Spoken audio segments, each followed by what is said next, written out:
CCNA Security Real-World Labs Introduction. Hello and welcome. My name is Marius and I am very happy that you decided to join me here. We are going to talk about the CCNA Security Real-World Labs in general. I will cover three main things here. What is this training all about? What is so special about it? Are there any prerequisites? Let's start with the first point. What is this training all about? To put that in one sentence, it's over here. Real-world labs. I'm pretty sure you know that you can find a lot of really good CCNA, let's just CCNT, right?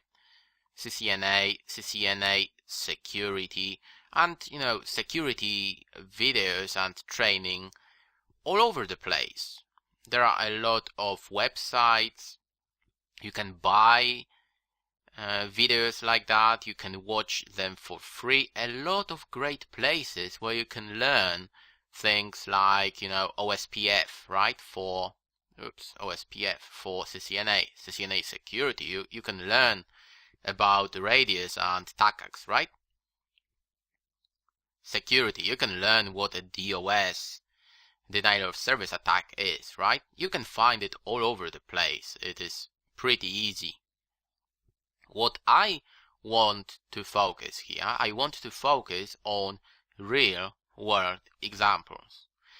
I created the CCNA Real World Labs series a few months ago, and the idea was the same. I took a lot of CCNA topics and I applied them in real world situations.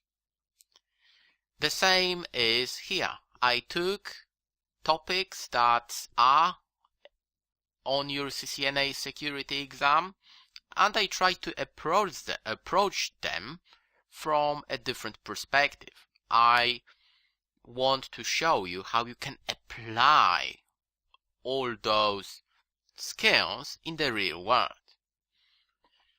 That's what this training is all about. What is so special about this series anyway? What is so special? It's over here. Real world labs, right? I appreciate we go down to point number 3 straight away, that you know a lot when you join the CCNA Security Real World Labs series. You know a lot. I could say CCNA is a prerequisite. However, you don't really have to be CCNA certified. If you know how to set up a Cisco router, if you know how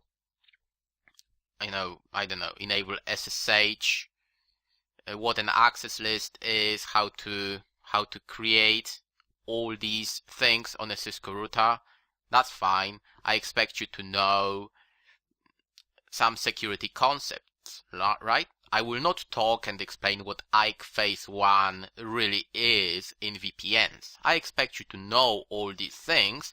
You are here to learn how you can apply all these things when you actually go and see a firewall, when you get a router, right? Of course, in many videos, I will, go through some theory. I show you what this is all about. Still, I appreciate that you have a very good idea what a site-to-site VPN is, how SSL VPNs work, and so on. I want to mention that I decided to include like a full, ASA training here. Why? Well, because you will not find a lot of places where you can study ASA firewalls. I decided to include, of course, things that Cisco asks you to know, CCNA security, right? I go beyond. I talk about things like two-factor authentication. I talk about dual ISPs. you have a firewall and you have two ISPs, ISP1 and ISP2. If ISP1 dies, you want to switch to ISP2. I talk about a really interesting feature, failover, right? We have two ASAs, right? If ASA 1 dies, you want to switch to ASA 2. This is like, almost separate bonus training in this series. You will find a lot of interesting features that go beyond CCNA security. They're not difficult, and here I cover everything in details. I think I've got three or four dedicated videos to failover, right, where I show you what this solution is all about, how you can enable it using ASDM, how you can test it. We do a failover test as well. Of course, I cover a lot of CCNA security topics like authentication, radius, but again, I try and approach that in a different way. For instance, authentication, right?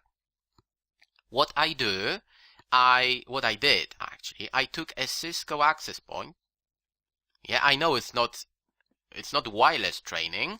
It's not difficult, right? We'll not talk about a wireless access point in details, but to make it more interesting, to help you apply all these skills in the real world, I decided to take a Cisco access point, and we enable WPA Enterprise.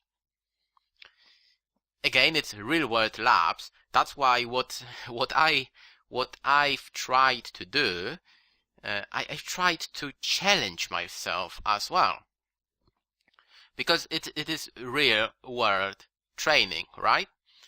It makes no sense to test a lab 500 times before I show it to you. That's what people actually do when they record a series, right? They go and test a lab several times. They make sure it's all okay, no surprises. We want to make sure that, it is okay, yeah? We want to show you how it works. We don't really want to show you how you troubleshoot, a simple routing issue on a firewall, because I'm going to show you the failover configuration, right? I don't want to focus on sorting out routing issues. Wrong. That's what I want to do, and that's what I have done so far when I recorded CCNA and CCNA security real-world labs training.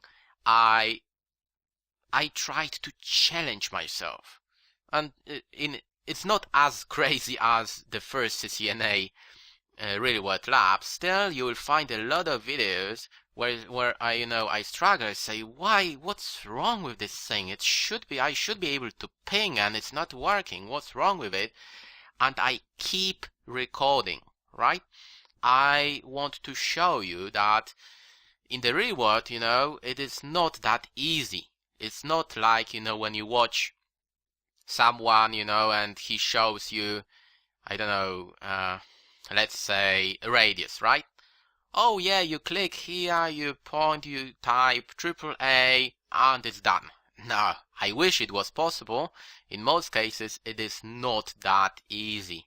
You have to learn, how to troubleshoot, you have to spend a lot of time sorting out all these issues. That's what I wanted to show you. Thanks to that, we have CCNA Security Real World Labs training. Thank you very much, and I hope you're going to enjoy this series.